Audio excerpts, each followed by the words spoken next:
I bought a house for my grandma. Then my sister and her kids moved in, only for 2 months, but never left. The next time I visited her, she was scrubbing the floors while my sister acted like she was the real owner. I'm 31 male works as a translator who spent the last 3 years bouncing between conference booths and hotel rooms from Berlin to Canada. I'm the oldest kid, the quiet fixer, the one who learns everyone's schedules and picks up the slack without being asked. If you need someone to wire money at 2 a.m. across time zones, I'm that guy. My sister Maya is the golden one. She's 28, charismatic, always in between opportunities. People lend her cars and couches because she smiles like the bill is tomorrow's problem. I was the opposite. Spreadsheet brain receipts folder automatic transfers with notes like Grandma Med's October. When my contract in Lisbon ended, I flew home. 36 hours of airports and stale coffee. Then a rideshare to the house. Not just any house. The house. The $1,050,000 place I bought 2 summers ago when the market spiked and everyone told me I was insane. I wasn't buying a trophy, I was buying a promise. Grandma doesn't move again. She gets morning sun for her orchids. She gets a ground floor room and a bathroom with grab bars. That was the deal. I stood on the walkway with my carry-on and a plastic bag of duty-free chocolates for Grandma. The lawn was trimmed, but the porch was cluttered. 3 scooters, a pink helmet, a broken drone wing. A faded wreath said, "Bless this mess." It was January. No holidays left to blame. I knocked. No one answered. The door was unlocked. Inside, voices, cartoons, blaring, a toddler crying because someone had the green cup. I stepped over tiny sneakers and a toppled laundry basket. Then I saw her. Grandma was on her knees scrubbing under the kitchen table with a sponge the size of a wallet. Her sweater hung off one shoulder. A bucket of gray water sloshed beside her. She didn't look up when I said quietly, "Hey, Granny, careful," she muttered, still wiping. "Kids spilled juice again. Don't step where it's sticky." "It's me," I said. "It's Elvis. I'm home." She kept scrubbing. No flicker of recognition. "Elvis?" she repeated like a name she'd heard on TV. "You a friend of Mass?" My mouth went dry. "I'm family." She finally glanced up. Her eyes searched my face, then slid away like my features didn't click. I crouched to her level. "It's me." Before she could answer, a voice cut in from the hallway. "Can you take the trash out already?" Maya yelled. "Also, we're out of the good yogurt. Get the blueberry kind next time." She walked in ponytail, messy leggings, a baby on her hip. She saw me and stopped. "Oh," she said. "You weren't supposed to come till Friday." "Hi," I said. She shifted the baby. "Well, welcome, I guess. Don't mind the chaos. We didn't know you were popping in." Grandma went back to the floor. The sponge squeaked. The baby reached for my glasses like I was a stranger at a bus stop. That was the first crack. Not the yelling, not the money, just my own grandma on the tile, my paid-off floors acting like staff. And the moment she didn't recognize my face, I put the chocolates on the counter and breathed through my nose. The translator in me, the professional listener, filed everything. Tone words mess. I swallowed the tirade rising in my throat. "Not yet." "Where's her walker?" I asked. "Garage," Maya said. "It clutters the hall." I nodded once and said nothing. The first trigger landed like a stone in water. The ripples were coming, but not here. Not yet. 3 years ago, the family group chat lit up like a slot machine. Maya was in a pickle. Her lease fell through. Her ex left. Could she stay with Grandma for a while? 2 months max. 3 kids in tow, just till I find a new place. At the time, Grandma rented a tiny house with steps. She'd fallen twice. I was in Tokyo 17 hours ahead translating a patent workshop and calculating risk on the subway. I called every lunch break. "We'll move her," I said. "Ground floor near her doctor, I'll handle it." I found the house ranch-style wide doorways. Big yard, ridiculous price. Still, I wired the down payment and swallowed the mortgage like a cold pill. Title in my name, utilities in my name, insurance in my name. I made a simple rule. Grandma is the priority. Everyone else is a guest. The first month, I got 19 FaceTime calls from Maya. "Can you Zelle for groceries? The hot water is weird. Do you mind if I use your Amazon for a few things?" A few things were $600, crib sheets, blackout curtains, learning toys. I didn't flip out. We were stabilizing. Month 2 unschooling supplies extracurriculars. Grandma likes this fancy probiotic. My phone became a calculator with feelings. I put everything on a spreadsheet named House. Cell F12 still says Maya's oil change, $89.99. Column H says LOL. I built a schedule for Grandma's meds. Set up pharmacy delivery. Hired a cleaner for deep work once a month, but the cleaner texted me after the second visit. "Hi, I'm so sorry. The lady said they don't need me anymore because there's house help." And I felt weird. House help. I called Grandma. She laughed. "I can still wipe a counter, Elvis." "You shouldn't be on the floor," I said. "It's not the floor," she said. "It's just low." I asked Maya directly. "What happened to the cleaner?" "We don't need strangers in the house every time," she said. "Also, the chemicals she used smelled bad. Relax." "Grandma's 83, I said. "Exactly." Maya said she needs the exercise. One evening, while interpreting a late panel in Dubai, my phone lit up. 12 missed calls from home. Then a text from my neighbor, Mrs. Patel. "Sweetie, is everything okay?" The kids were throwing rocks at the side fence again. I told them to stop, but your sister said they're just expressing themselves. I messaged Maya. "Please keep the kids out of the garden. Those orchids were from Grandpa's funeral week." She replied, then put a sign. I started noticing the language shift. Your house became the house. The guest room became our room. When I came home for a week that spring, I found a chalkboard by the fridge with a schedule labeled Family Duties. Under Grandma, someone had written sweep patio, fold laundry, make beds. I erased it and wrote Grandma rests, full stop. Maya rolled her eyes. "You're so dramatic." "Boundaries aren't drama," I said. She shrugged. "Well, boundaries are a two-way street. You can't just drop rules from overseas like a landlord." "I am the landlord," I said evenly. She smiled without her eyes. "Your family." After I left again, the bills crept up. Water spiked, then electricity. 2 space heaters appeared on the bill in July. I asked why. "Kids like it cozy," Maya texted. In August, there was a $379 charge for a trampoline. I wrote, "Return it." She sent a photo of the kids jumping, hair flying. Too late. They love it. September was the first emergency. Car broke down. Need $1,200 today. I sent $800 and asked for the invoice. She sent a screenshot of Venmo requests to 3 people. Caption: community care. Every time I pushed back, I became the villain in a story where I owned the house and therefore owed the world. A cousin at a barbecue said, "Heard you're rich now." I laughed. I translate presentations. But the number that mattered wasn't my income. It was $3,487. That was the monthly nut. Mortgage, insurance, taxes, utilities, meds, groceries. I could recite it in my sleep. Grandma started confusing days. Sometimes she'd call me at 3 a.m., my time, and ask if I'd seen her blue cardigan. I'd humor her, open the closet via FaceTime, and talk about the weather. She'd settle if I promised pancakes on Sunday.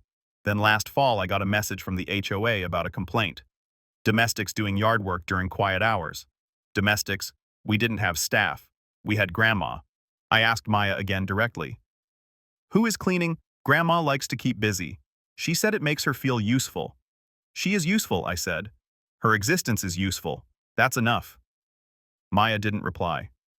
By winter, I was exhausted. I translated 8 straight weeks of technical panels and dreamed in other people's phrases. On my last job before coming home, I caught myself empathizing out loud into the mic. To clarify, he's not saying you can't do it, he's saying you can't do it for free. And the whole room laughed because the truth sounded simple like that. I booked a flight home.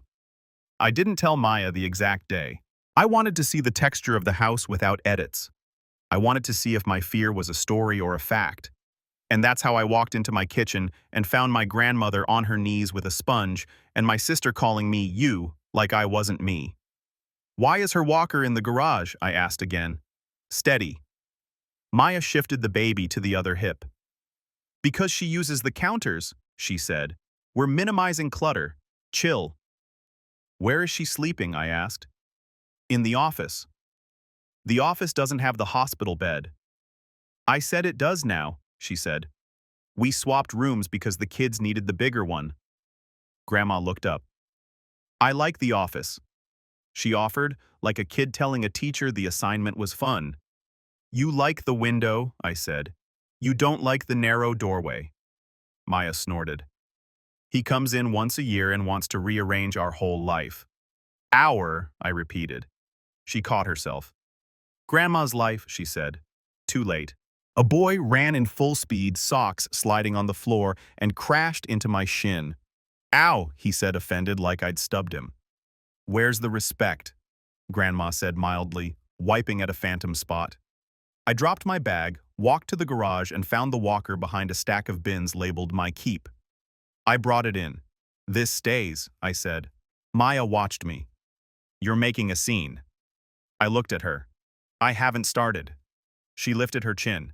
We're a family. We help each other. You offered the house. Don't act like it's a favor you can dangle. I didn't offer you a staff, I said. I offered Grandma home. It's both, she said. You can't separate it. I can't, I said. I am. We stared at each other. The baby cooed. The TV shouted about a limited-time toy you absolutely needed. Dinner at 6, Maya said like she was the host. We're ordering Thai. Can you grab the food? Your card's on the app. I was quiet for a long beat. Then I said very calmly, no. Her eyebrows shot up. I was shot. No to the card, no to the errands, no to you treating Grandma like a live-in. Maya's eyes glossed with tears like someone had turned on a faucet. Her voice went high. You don't understand how hard it is with 3 kids. I'm doing my best. I believe you, I said. But your best doesn't get to be paid for with her knees. She blinked fast. So what, you're going to evict your own sister in this economy? This isn't about revenge. I said the words landing before I could dress them up. This is about closure. Closure, she repeated like it was a punchline. I'm closing the gap between what I paid for and what's happening, I said. I'm closing the gap between guest and owner. I'm closing the gap where Grandma cleans your mess for rent you don't pay. She laughed once. Ugly. Rent. We're family. You said we could stay 2 months. I said it's been 19. She opened her mouth, then shut it. The baby began to fuss. One of the boys yelled from the hallway, Mom, he ate the blue Play-Doh. I looked at Grandma. Do you want pancakes tomorrow? I asked, voice soft. Her mouth quirked. With blueberries, she said. Yeah, I said, with blueberries. Maya's phone buzzed. She glanced at it. Look, I can't do this right now, she said. We'll talk after bedtime. I nodded. We'll talk tonight. Fine, she said. Just stop judging me. You've been on vacation. I thought of 12-hour days in headsets and suits that pinched. Right, I said, vacation. That night, after everyone fell into their screens and then into sleep, I stood in the doorway of the office and listened to Grandma snore softly in a room that wasn't designed for her body. I set the walker by her bed. Then I went to the kitchen table, opened my laptop, and clicked open a folder labeled House. Legal. I didn't write an angry message. I wrote a list, dates, amounts, promises, photos. I attached the HOA letter about domestics. The water bill spiked the trampoline receipt. I scrolled through texts where 2 months became, till the school year ends, became the kids need stability, became the market is crazy. I drafted one email. Subject, immediate steps. I kept the tone the way I speak when 2 CEOs are arguing. Neutral, plain, final. Then I called my lawyer. He answered on the second ring. Elvis burning the midnight oil. Yeah, I said. It's time to set things right. I didn't sleep. I made coffee at 5:12 a.m. and watched the sky go from bruised to pale. The house was quiet in a way it never is online. No typing clicks, no translation relays, just the hum of a refrigerator that I paid for and kids' artwork taped to cabinets I chose. At 7:03, my phone pinged. Lawyer, got your email. We can proceed on 3 tracks. 1 formal notice to vacate per guest agreement. 2 immediate safety modifications for your grandmother. 3 cost accounting for damages. Want me to draft? I typed yes to all 3. Today I cooked pancakes while the house woke up. The middle child wandered and rubbing his eyes. Do you work here? He asked sincere. I live here, I said. Like mommy, like grandma, I said. Maya came in last, hair in a bun scrolling. She didn't say good morning. She saw the pancakes and said, "Oh, good, you cooked." "They're for Grandma," I said. "And the kids." She poured coffee and leaned against the counter. "So, about last night you'll get an email this afternoon," I said. "From my lawyer." She blinked. "You're kidding." I slid a plate to Grandma and cut a pancake into quarters. She smiled, blueberry on her lip. "Elvis," Maya said, voice low, "you can't be serious." "I am." I said, "This stops." Her eyes filled. "Where am I supposed to go? I asked you the same question 19 months ago. I said you said 2 months. I swear it's not that simple." She said, "It wasn't simple when I bought this place." I said I did it anyway. "And you think paperwork will make you the hero," she whispered. "Everyone will know you threw us out." I met her eyes. "Everyone will know I stopped my grandmother from being a maid in her own home." Her jaw clenched. "I never." "You did?" I said. "Not because you're evil, because it was easy." Silence. The kids argued about syrup. Grandma hummed Fork Steady. At 11:27, the email went out. Notice to vacate in 60 days with an earlier move-out incentive. I'd cover first month's rent somewhere smaller if she left in 30. A list of safety changes. Walker in the hall. Rugs with grips grab bars reinstalled, cleaning service reinstated weekly. In an offer, I'd pay for 3 afternoons of childcare a week for 1 month to help her pack. At 12:02, my phone started vibrating like it had a fever. "Mom, are you serious? Aunt Lena family doesn't do this. Cousin Joe, call me. This looks bad. Unknown number. You monster." Group chat 47 new messages. Maya 26 missed calls. I set the phone face down. I made Grandma tea. At 2:40, my lawyer called. "You'll get blowback," he said. "Stay boring. Landlords lose when they get emotional." "You're not a landlord. You're a grandson. But in writing, you're an owner." "Got it," I said. At 3:15, the first Facebook post went up. A screenshot arrived via 3 cousins. "Imagine being thrown out with 3 kids by your own brother because he wants to set boundaries." The comments praying for you. "Men are heartless. He's probably jealous." At 3:20, I texted Maya. "Please remove the post. We can keep this offline." She replied, "It's my story." I wrote back, "Then tell the whole story." I attached a photo. Grandma's knees on the tile, the sponge, the bucket. Caption this.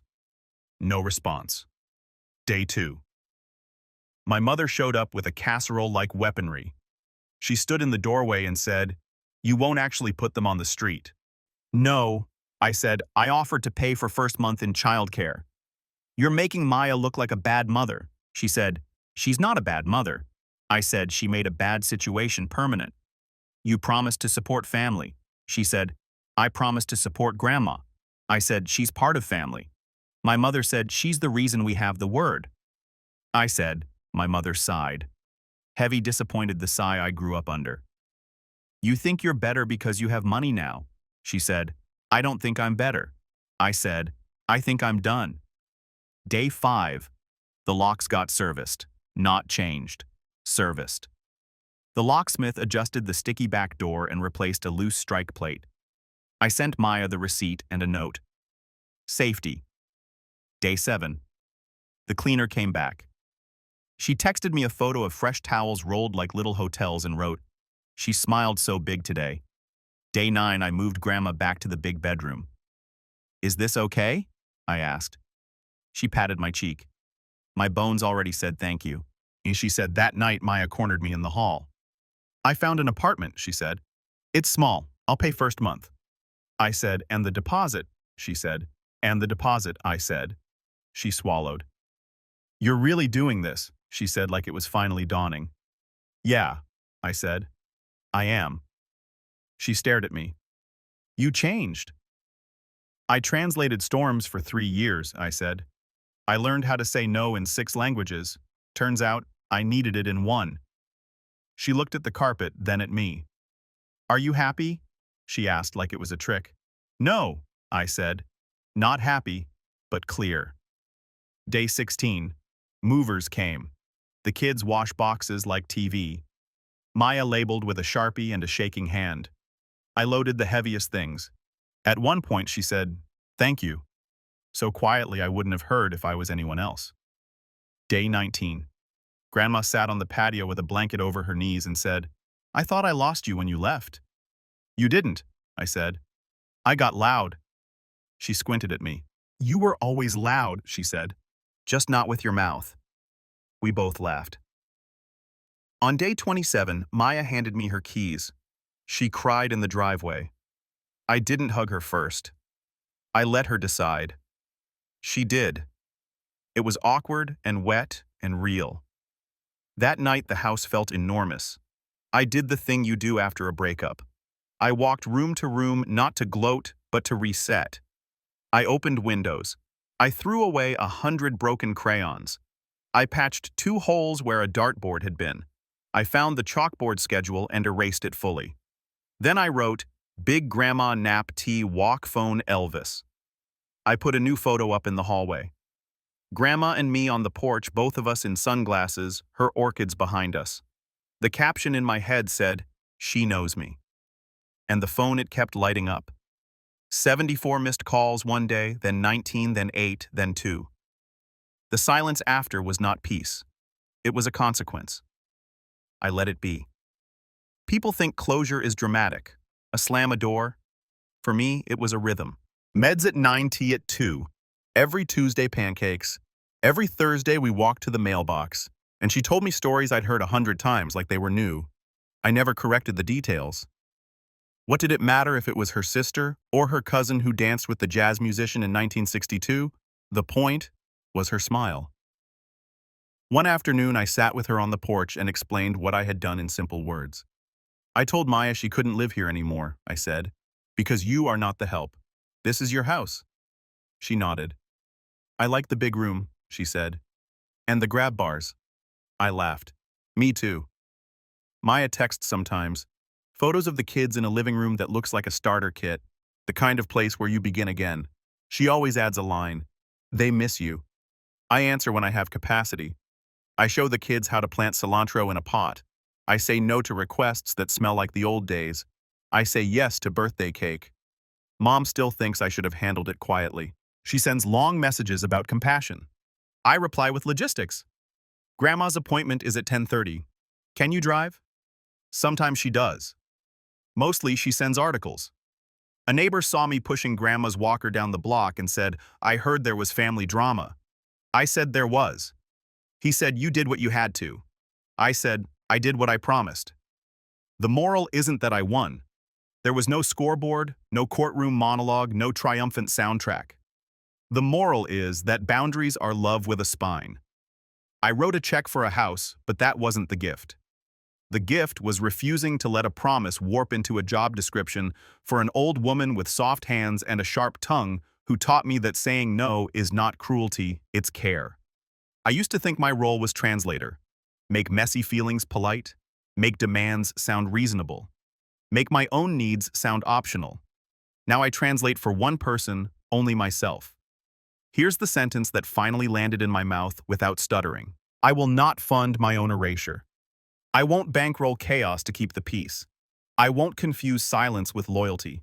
I won't pretend that love means unlimited access to my wallet, my time, or my home. I will help, but not at the price of harm. I meant it then as a line in an argument. I mean it now as a way of living. Grandma recognizes me every morning. That's my closure. Not perfect, not cinematic. Just a warm kitchen, a steady walker, pancakes on Tuesdays, and a door that opens to the person I actually am. And that's enough.